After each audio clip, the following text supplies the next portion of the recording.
Hola a todos y a todas, queridos amigos, amigas del Movimiento de Fe y Alegría aquí en el Perú.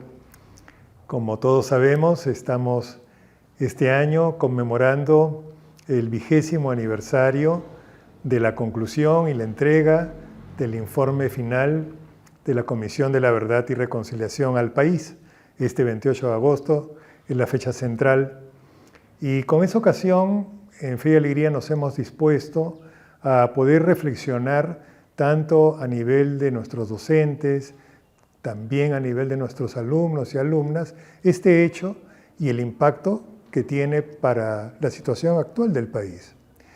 Por eso hemos invitado a uno de los miembros de la comisión, eran 12, él es uno de ellos, es el profesor Rolando Ames Cobian.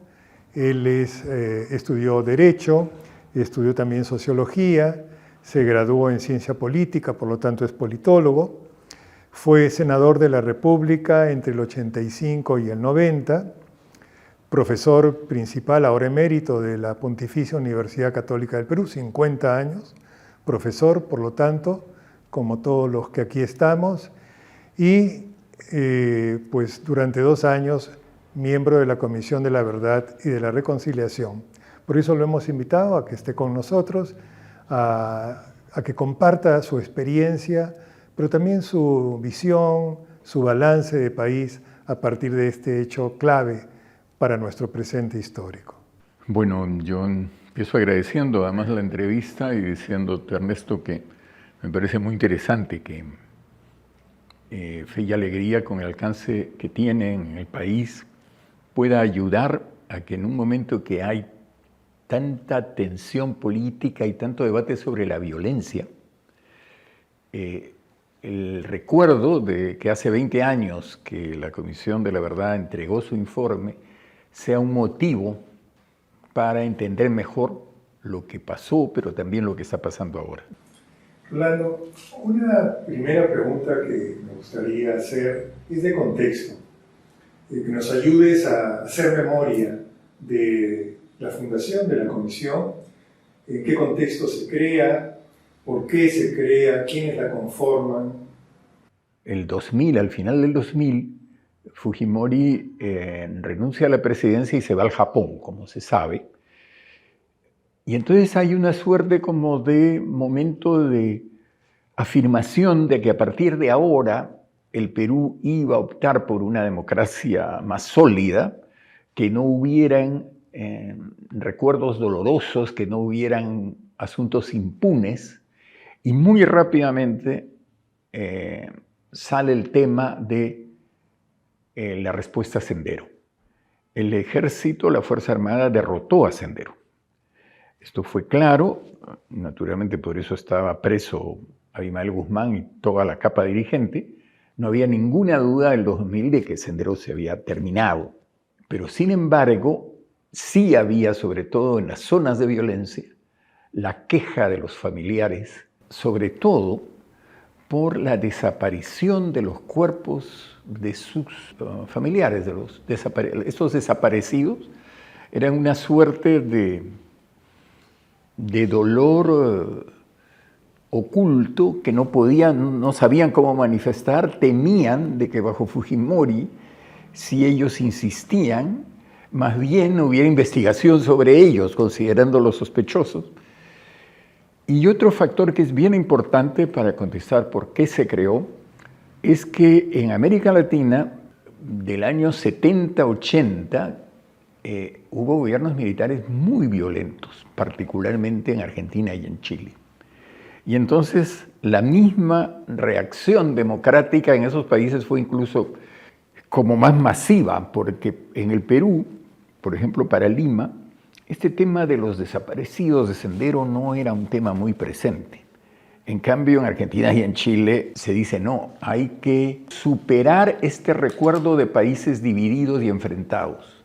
Entonces hay que hacer investigaciones y expertos en derechos humanos piensan en comisiones de la verdad que ante asuntos que, como se dice, se han quedado muchos bajo la alfombra, se sabe un poco pero no se sabe todo, hagamos un esfuerzo para poner un equipo a trabajar con la mayor tecnología, con el mayor apoyo profesional del mejor nivel y que reconozca lo que pasó con respeto a las Fuerzas Armadas y con consideración que los terroristas hicieron terrorismo, pero tuvieron una motivación política.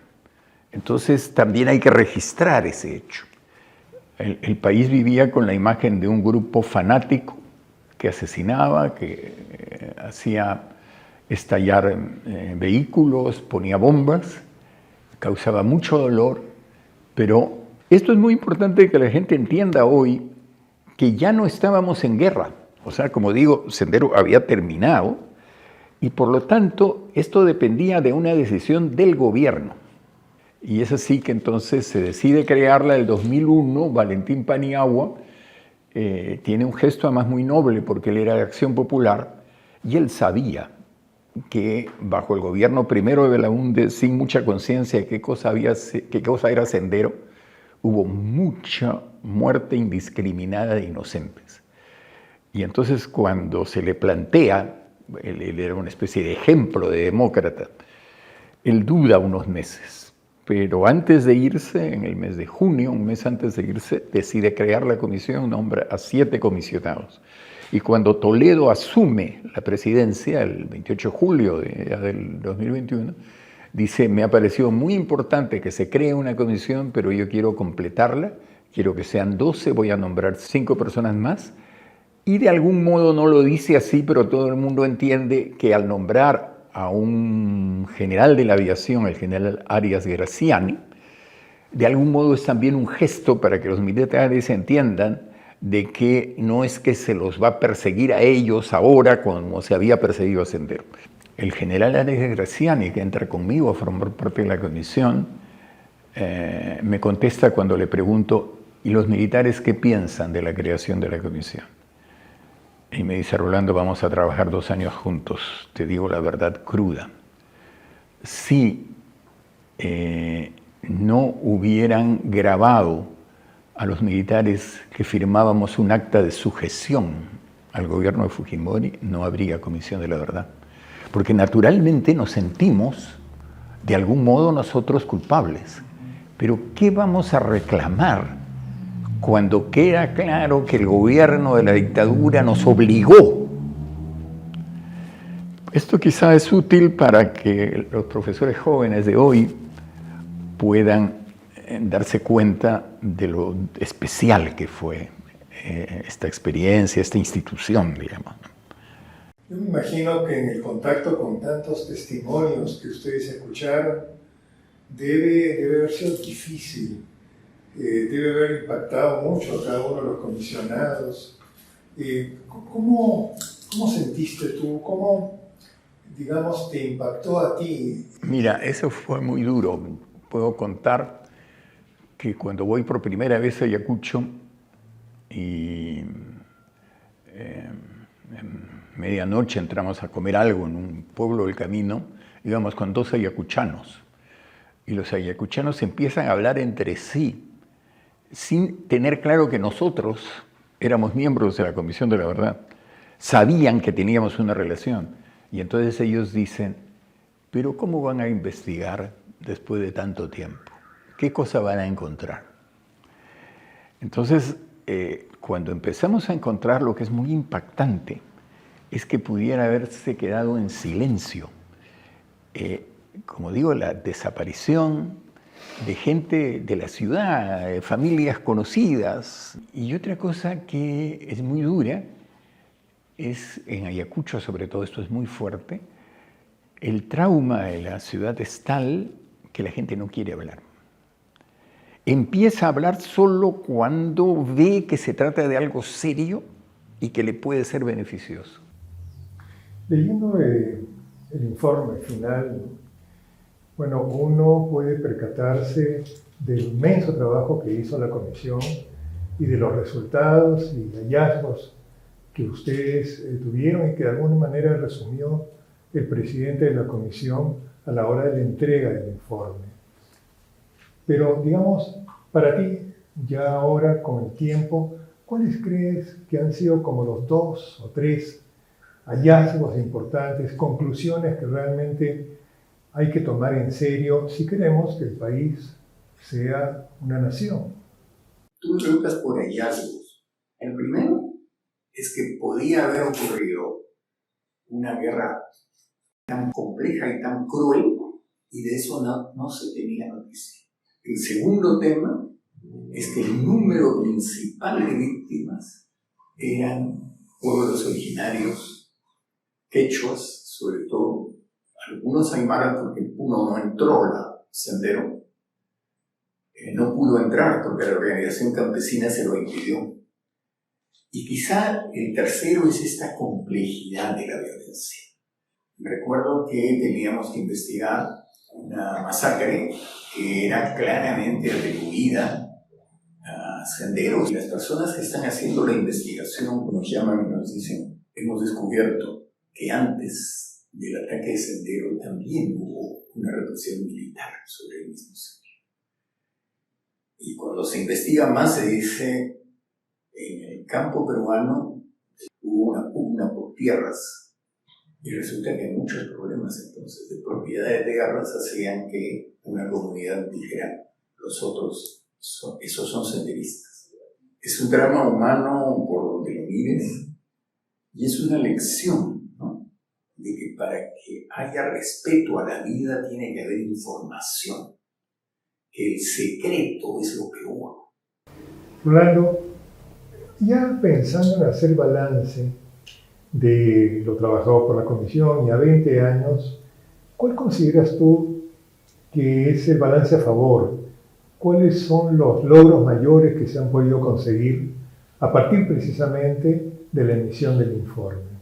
El logro mayor es que se avanzó enormemente en lo que ahora existe como registro único de víctimas. Y se pudo calcular con tanta precisión no solo la contabilidad de cuántos cuerpos habían sido encontrados, sino también de cuántos probablemente habían muerto y no eran encontrados, porque se llegó a hacer un trabajo, digamos, con apoyo de expertos en geografía, sabiendo qué intensidad había tenido la violencia y qué otros casos habían pasado, cuántas denuncias había, hacer un cálculo aproximado. Es por eso que nosotros lanzamos esa cifra de 69.000 muertos, cuando me parece que en esos momentos se hablaba de 15.000 o una cosa por el estilo. Que organizamos unas audiencias públicas donde, para que el público pudiera saber un poco en qué estábamos, pudiéramos reunir testimonios de investigación nuestra y opinión de víctimas, familiares, etc. Empezamos en Huamanga mismo y debemos haber hecho una docena de audiencias públicas. Hemos registrado en esos 9 volúmenes que se escribieron todos los testimonios importantes que recibimos de todas las partes. Hemos puesto como una verdad oculta a la luz. Creo que empezó un nuevo capítulo de organización de las víctimas, de activación de los juicios y de pensar el tema reparaciones. ¿Y cuáles son los pendientes, digamos, las lagunas, lo que no se llegó a conseguir a pesar del trabajo meticuloso de la Comisión, sin duda, y que quedan como pendientes, ¿no?, para hoy y para el futuro? Yo creo que el gran pendiente para mí es que las reparaciones fueron dadas por el Estado, pero no dadas como reparaciones por daños o muertes, desapariciones durante la violencia. Fueron dadas como obras públicas a favor de tal comunidad. Entonces, en las poblaciones quedó muchas veces la confusión de si pues han construido un colegio, han terminado una carretera, se ha reconstruido un templo, pero no se quiso asumir. Entonces se han gastado en reparaciones, pero no hay clara conciencia de que eso fue fruto de la violencia. a la inversa, algunos pendientes que nosotros dejábamos han sido cubiertos, por ejemplo, por jueces de paz o por jueces de primera instancia de las regiones, cuando yo nunca creí. Nosotros llegamos a prácticamente certeza de que en el cuartel Caritos, que había sido el lugar central de la conducción militar, había desaparecido gente, porque había mucho testimonio que iba en esa dirección. No fue reconocido, pero nos dábamos cuenta que la negación tampoco era contundente. Poco tiempo después, me enteré, no poco tiempo después, pero como los 3 o 4 años, los jueces de primera instancia de Ayacucho lograron entrar al cuartel y encontrar un horno. Y eso muestra mucho también como en medio de esa tensión y de esa violencia hay seres humanos honestos que trabajan y luego gente que admite y abre. O sea, eso no es mérito de la comisión. Yo creo que se creó un proceso de verdad en el país, que es lo que me parece ahora más interesante que se retome ahora que estamos en una coyuntura crítica que algún parecido tiene, es muy distinta, pero estamos hablando de violencias y de muertes.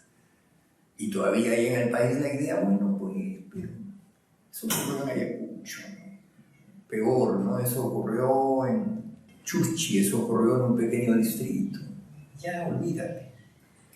¿Cómo ves tú el impacto de esos años duros de violencia extrema, ¿no? De terror, de terrorismo?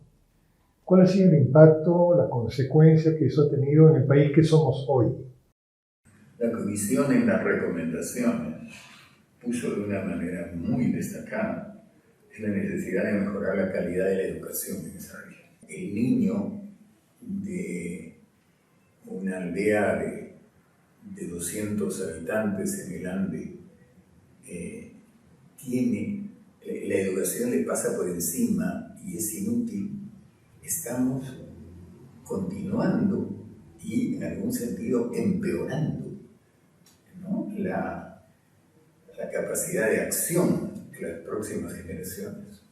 Entonces esa imagen de que el andino, la andina, bueno, es un ser humano, sí, claro, pero qué pena, ¿no? Le ocurre a la gente esas cosas. Y que entonces también nuestra sociedad se acostumbró muchas veces a tolerar el abuso. Una cosa que me parece francamente indignante ahora es que no se asuma por el gobierno de manera explícita que fue el Estado el que mató 49 personas, porque eso se sabe. Entonces, el daño que se hace al negar algo que es sabido es infinito, porque entonces, ¿por qué voy a respetar esa autoridad? ¿Por qué no puedo acusarlo con una mentira? Porque él miente también. ¿Cuáles son las tareas que tú crees que le corresponden, ¿no? a la educación peruana y en particular al magisterio, a fin de poder lograr que esto no se repita más? Yo sugeriría que se explore cómo reaccionan los escolares mismos ante estos hechos. Fe y Alegría es una red que es capaz de avanzar como a investigar cómo está nuestro conocimiento y nuestra conciencia moral tal como está. Que por un momento no pensemos qué es lo que debo contestar bien, ¿no? Debo decir que es muy importante la verdad. Que por un momento también pregunten ¿y para qué sirve?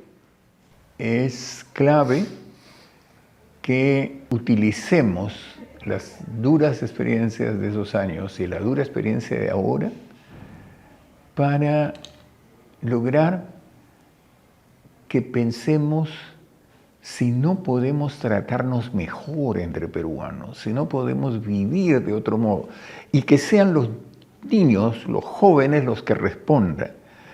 Yo pediría con todo respeto a los maestros que quizás no den su opinión primero, que si quieren darla, que la den al final, pero que de algún modo pueda quedar un acta más viva, porque parece pues que todavía tenemos el hábito de que no es tan grave matar a una persona débil. Por ahí hubo en la radio una voz de una señora, una cosa muy absurda, que dijo: yo no sabía que matar a un indio fuese delito, por lo que acaba de ocurrir. Creo que la humanidad progresa a una velocidad enorme. Creo que los chicos son muy sensibles a la tecnología y hablan de la inteligencia artificial. Bueno, con los estándares de hoy día, ¿para qué sirve esto? Y mi impresión es que esto sirve para que los peruanos nos desacomplejemos y dejemos de tener miedo de lo que nosotros mismos consideramos que está mal, pero que es peligroso hablar. Y finalmente, ¿todo para qué? Para aprender a vivir juntos, siendo tan distintos y siendo tan opuestos. Una última pregunta, tal vez ya para cerrar. Proyecto Educativo Nacional al 2036 habla de una ciudadanía plena. Y la escuela tiene un rol muy importante, la educación tiene un rol muy importante, porque formal o informal o no formal, de lo que se trata es de formar ciudadanos y ciudadanas para un país en donde esté presente la ciudadanía plena, ¿no?